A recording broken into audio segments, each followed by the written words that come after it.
A gente continua com o mesmo caso, né? O mesmo caso do primeiro vídeo. A gente vai fazer agora as análises de seção, tá? Então, o primeiro passo aqui, ó, era encontrar as reações de apoio. Agora é fazer as análises de seção através de cortes. Então, fazer os cortes. E depois que a gente tiver todas as análises de seção, aí sim a gente faz o diagrama. Tá bom? Então, a última etapa do processo é fazer o diagrama. Estou fazendo bem detalhado para ficar bem explicado. Vamos fazer agora então os nossos cortes. As reações de apoio foram feitas no primeiro vídeo. Agora vamos para os cortes. Bom, o que seria o corte? Os cortes eu vou fazer aqui em amarelo e a gente primeiro precisa determinar onde estão esses cortes, mas a gente tem que entender o que são os cortes. A nossa viga aqui ela vai ter uma sequência de esforços que estão sendo aplicados nela, né? E esses esforços eles se comportam de formas diferentes, de acordo com um ponto específico que tu vai pegar da viga. Então esse ponto aqui, por exemplo, talvez ele não esteja sobre os mesmos esforços desse ponto aqui, certo? Então o que a gente faz? Vamos determinar que eu vou analisar uma seção ou fazer um corte a cada uma força ou duas forças que eu encontrar. Então, por exemplo, tem um RAY, primeira força. Quando for para 10 kN, tem uma outra força. Então, eu vou fazer primeiro uma análise da minha seção de RAY até antes dessa força. E depois eu vou fazer uma outra análise de forças, ou seja, através de um outro corte de seção, depois dessa força. Entende? Porque aí assim eu vou entendendo o comportamento das minhas forças antes de uma força, depois daquela força. Se tivesse uma outra força aqui, então faria uma seção aqui, aí depois faria uma depois dela e assim por diante. É para isso que servem as seções, para a gente entender melhor como é que estão se comportando as forças ao longo da viga, tá bom? Ou daquela estrutura. A minha primeira seção, vou chamá-la de S1, tá? E essa seção S1, reparem que ela vai de 0, meu marco 0 aqui é o meu eixo nesse caso, até 3, que é o limite aqui da minha seção, porque é em 3 que já começa a aplicação da próxima força. Então eu digo que a seção S1 ela vai de 0 até 3, beleza? E eu vou analisar essa seção da esquerda para a direita, tá? Então o desenho que eu vou ter aqui, ó, dessa seção é assim. Você tem uma força RAY aqui. Esse RAY a gente achou na aula anterior. Deixa eu subir aqui para a gente dar uma olhada. O RAY aqui, ó, ele é 7,7 kN, beleza? Então a gente tem que discriminar essas forças agora. A gente coloca elas aqui, ó.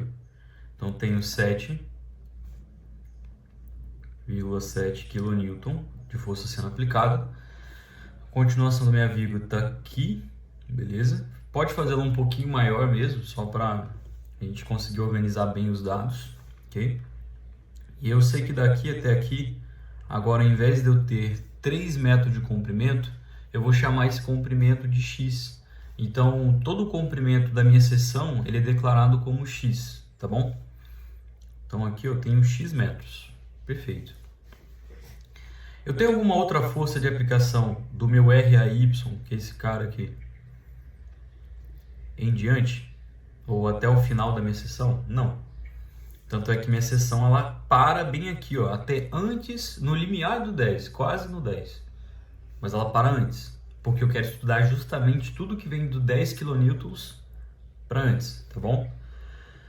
Perfeito, então a minha seção já está montada e agora eu faço o quê? Uma análise de esforço normal, uma análise de esforços cortantes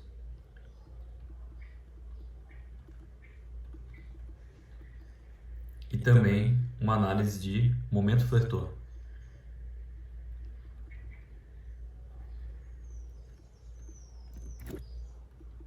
Esses 3 pilares aí são os pilares que a gente vai trabalhar mais nesse vídeo, tá bom? E vão ser eles que inclusive vão servir para a gente decretar os nossos diagramas, beleza?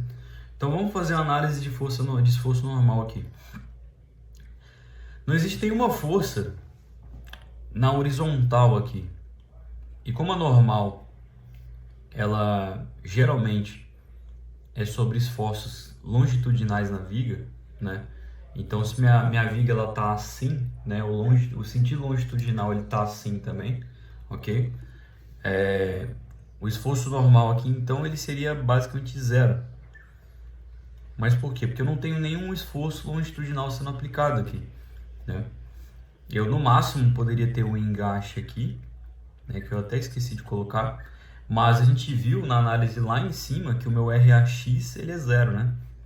Se o meu RAX ele é zero, então isso significa que eu não tenho nenhuma força normal sendo aplicada aqui, tá bom? Perfeito. Então esforço normal zero. Agora eu faço minha análise de cortante. O que seriam os esforços cortantes?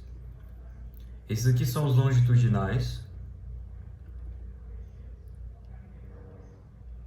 a viga, e os esforços cortantes eles são os perpendiculares à viga.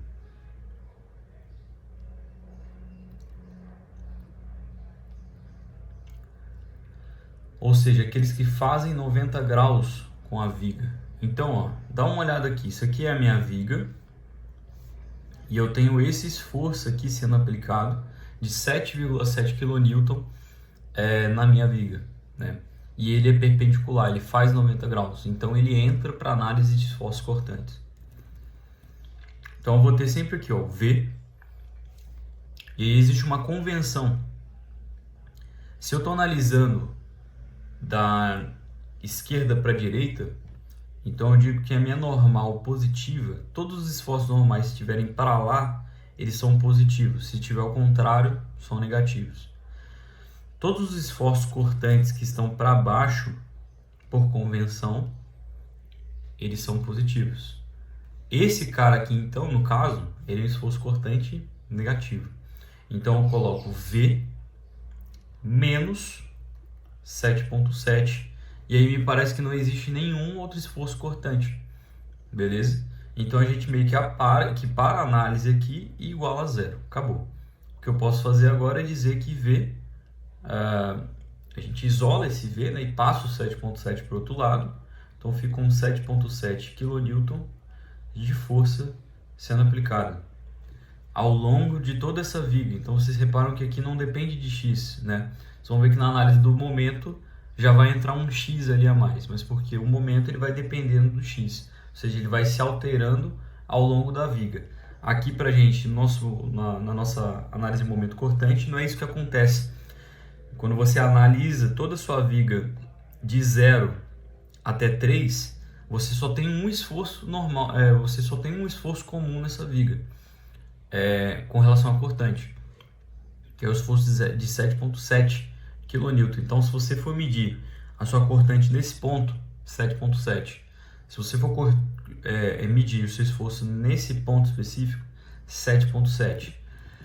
Ao longo de toda essa viga de 0 a 3 é 7,7. Agora vamos para a análise de esforço de momento flertor, tá bom? Aqui, ó, existe a convenção do momento flertor também. Eu vou botar ela em vermelho.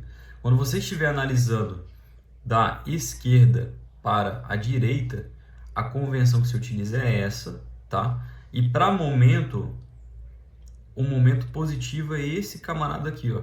Então, aquele que é considerado um momento anti-horário, ele é um momento positivo para a gente, tá bom? Por convenção.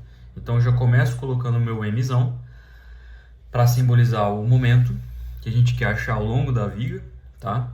Aí agora a gente vê quais forças estão sendo aplicadas aqui, ó. Tenho essa força e eu considero que o meu eixo de aplicação do momento ele está bem aqui, tá bom? Então meu eixo giratório está naquele ponto amarelo. E aí o que vai acontecer? Eu tenho 7,7 kN de força a uma distância x do meu eixo. E eu sei que momento é força vezes distância. Só que aí vamos lá, essa força aqui de 7,7 ela está sendo aplicada de forma que ele faça essa viga aqui, ó, girar no sentido horário, que é o contrário da minha convenção que eu coloquei aqui em vermelho. A minha convenção positiva para momento, se eu analiso da esquerda para a direita, é que o momento anti-horário ele seja um momento positivo. Se a minha força ela aplica no sentido um momento no sentido horário, então ela é negativa. Então eu vou ficar com m menos 7,7, só que aqui eu escrevo momento, não a força, né? Então vai ser a força vezes a distância. Qual que é a distância? X, que é a distância de 7,7 até o eixo. Então, como eu tinha dito antes, né, o x agora ele entra, né, então é uma variável, o nosso momento ele vai depender do x, ok? E não existe nenhuma outra força aqui de aplicação, né? Então, eu acabo minha conta aqui igual a zero, acabou. Então, o momento é igual a 7,7 de x, ok? 7,7x. E aí, para esse caso aqui, como o meu momento ele depende de x, então eu preciso fazer uma análise para o início da minha sessão, que é sessão começando em x igual a zero, e também para o final da minha sessão, que é a sessão terminando em x igual a 3, tá bom? Então eu calculo agora o meu momento para x igual a zero. Meu momento vai ser 7,7 vezes zero. Então, meu momento para x igual a zero vai dar quanto? 0 kN metro. Metro por quê? Porque entra a distância aqui, né? Você tem a força, que é dada em Newton. Nesse caso aqui a gente está trabalhando com kN, e o metro da distância. Então, fica kN vezes metro, tá bom? Ok. E a gente também tem a análise aqui a ser feita, né, do final da minha viga. Então, eu calculo o meu momento para x igual a 3. Então, fica 7,7 vezes 3, que é a distância. Agora, o meu x aqui, ó, ele vira 3. Então, meu momento em x igual a 3 vai ser igual a 7,7 vezes 3 dá 23,1 de momento. Então, 23,1 kN de momento. Ok? Perfeito. Agora que eu tenho esses dados, né, eu preciso ver se eu preciso fazer análise de uma outra seção. Será que existe uma outra seção aqui nessa viga? Bom, existem as forças aplicadas antes do 10, isso fez com que eu criasse uma seção, e existe uma outra análise aqui, uma outra mudança da distribuição de forças aqui depois do 10, porque o 10 ele foi aplicado ali naquele ponto, logo ele vai mudar tudo que vem de esforço, né, depois da própria aplicação dos 10 kN, tá bom? Então aqui eu crio uma segunda seção e agora a gente vai para a análise de seção 2, tá bom? Bom, eu tenho duas opções para fazer essa análise de seção 2, tá? Eu posso continuar analisando da esquerda para a direita, ou seja, eu teria que pegar toda essa parte aqui, ó, ou eu analiso da direita para a esquerda, e eu pegaria somente essa parte aqui. Bom, olhando só por aquilo que eu circulei, é muito mais fácil você pegar aquilo que está do lado da esquerda da tela do que do lado da direita. É muito mais... Aliás, eu acho que eu falei que foi difícil, mais fácil, né? Na verdade, é muito mais difícil pegar aquilo que está à esquerda da tela do que a direita. Por quê? Porque a esquerda da tela tem muito mais forças sendo aplicadas, existe uma complexidade muito maior do problema, né? Então a gente tende a pegar o quê? A parte da direita, tá bom? Então a gente muda a nossa convenção, agora a gente analisa a nossa viga da direita para a esquerda, pegando somente essa parte, beleza? Isso aqui também pode ser considerado como seção 2. Então vamos vir para cá agora. Deixa eu criar uma outra tela aqui para a gente começar a análise da seção 2.